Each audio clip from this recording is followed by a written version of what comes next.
ఎన్నికలకు ముందు ఆ ఎమ్మెల్యేకు కనీసం కారు కూడా లేదు. ఎన్నికల అఫిడవిట్లో తనకు ఆస్తులే లేవని చూపించారు. నిరుపేదనని సింపతి కొట్టేశారు.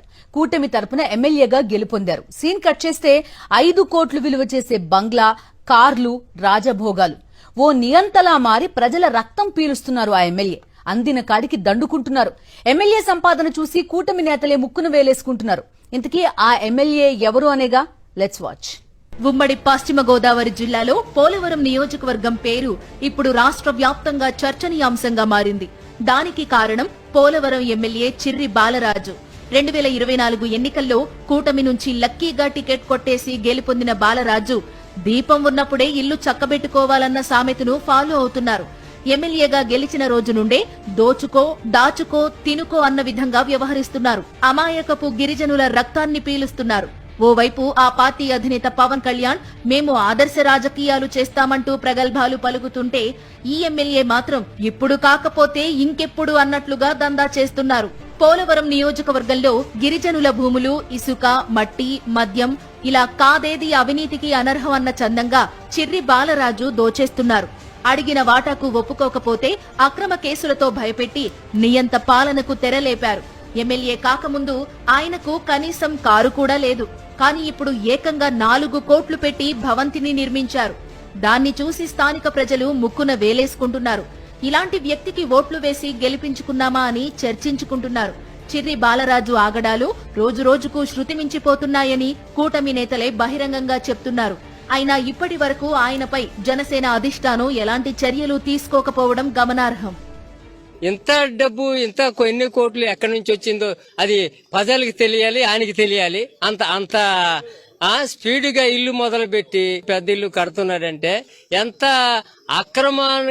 అక్రమ డబ్బులు కాకపోతే ఎక్కడి నుంచి వచ్చిన డబ్బులు అండి.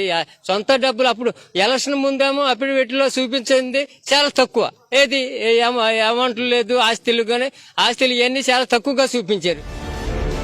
ఎన్నికల ముందు తన కోసం కష్టపడిన వారిని గెలుపొందాక బాలరాజు పక్కకు పెట్టినట్లు తెలుస్తోంది. అందర్నీ సైట్ చేసి తన సొంత కోటరీని తయారు చేసుకుని దందా షురూ చేశారని స్థానికులు గుసగుసలాడుకుంటున్నారు. ఇసుక, మట్టి తవ్వకాల్లో, కాంట్రాక్టుల్లో వాటా చెల్లిస్తే కాని పని జరగని పరిస్థితి నెలకొందట. బెల్ట్ షాప్ పెట్టాలంటే బాలరాజుకు ₹1,00,000 కట్టాల్సిందేనట.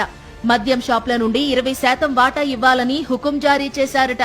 తన అనుచరులతో దందాకు తెరలేపి పోలవరంలో మద్యాన్ని ఏరులై పారిస్తున్నారట. ఇటీవల జీలుగుమిల్లిలో ఓ యువకుడు కల్తీ మద్యం తాగి మృతి చెందిన ఘటనే ఇందుకు నిదర్శనం. కూటమి ప్రభుత్వంలో ప్రజలకైతే న్యాయం జరగలేదు కానీ చిర్రి బాలరాజు గారు ఆర్థికంగా అన్ని విధాలుగా ఉన్నతమైన స్థానంలో సంపాదించుకున్నారని ఒక వాదన ఉంది. అది కరెక్టే. ఇంత విధిగా 4 కోట్లతో మంచి ఇల్లు కట్టుకుని ప్రజల దగ్గరికి వెళ్లకుండా, ప్రజల సంక్షేమం చూడకుండా ఆయన స్వార్థమే చూసుకుని ఇటువంటి ఎమ్మెల్యేని ఇంతవరకు ఎవరు చూడలేదని చెప్పేసి నా అభిప్రాయం. నియోజకవర్గంలో ఇంత జరుగుతున్నా ఇప్పటి వరకు చిర్రి బాలరాజుపై అటు ప్రభుత్వం కానీ ఇటు పార్టీ హైకమాండ్ కానీ చర్యలు తీసుకోకపోవడం చర్చనీయాంశంగా మారింది. ఇటీవల కూటమికి చెందిన ఓ కార్యకర్త ఎమ్మెల్యే చిర్రి బాలరాజు అవినీతి బాగోతమంతా సెల్ఫీ వీడియో తీసి అందరికీ పంపించి నియోజకవర్గాన్ని కాపాడాలని వేడుకున్నాడు. అయితే మరుసటి రోజే ఆ వీడియో లేకుండా చేసి ఆ కార్యకర్తతోనే క్షమాపణలు చెప్పించారు. నియోజకవర్గంలో ఎమ్మెల్యే నియంత రాజకీయాలు ఏ రేంజ్ లో జరుగుతున్నాయో చెప్పడానికి ఇదే నిదర్శనమని స్థానికులు అంటున్నారు. ఈ పోలవరం నియోజకవర్గంలో మట్టిని దోసుకోవడం, ఇసుకని దోసుకోవడం, ఏ రంగంలో చూసినా పోలవరం నియోజకవర్గం అవినీతిలో కూరుకుపోయింది. నిజంగా సైకిల్ మీద తొక్కేవాడు మోటార్ సైకిల్ మీద వెళ్తున్నాడు, మోటార్ సైకిల్ మీద వెళ్లేవాడు ఈరోజు కారు మీద తిరుగుతున్నారు. అంటే ఈ సంవత్సరంలోనే ఈ విధంగా డబ్బు ఎక్కడి నుంచి వచ్చిందో ప్రజలు కూడా అర్థం కావడం లేదు. చిర్రి బాలరాజు ఆగడాలు, నియంత పోకడలను అరికట్టకపోతే నియోజకవర్గంలో ప్రజల పరిస్థితి ఏంటనే చర్చ జోరుగా సాగుతోంది.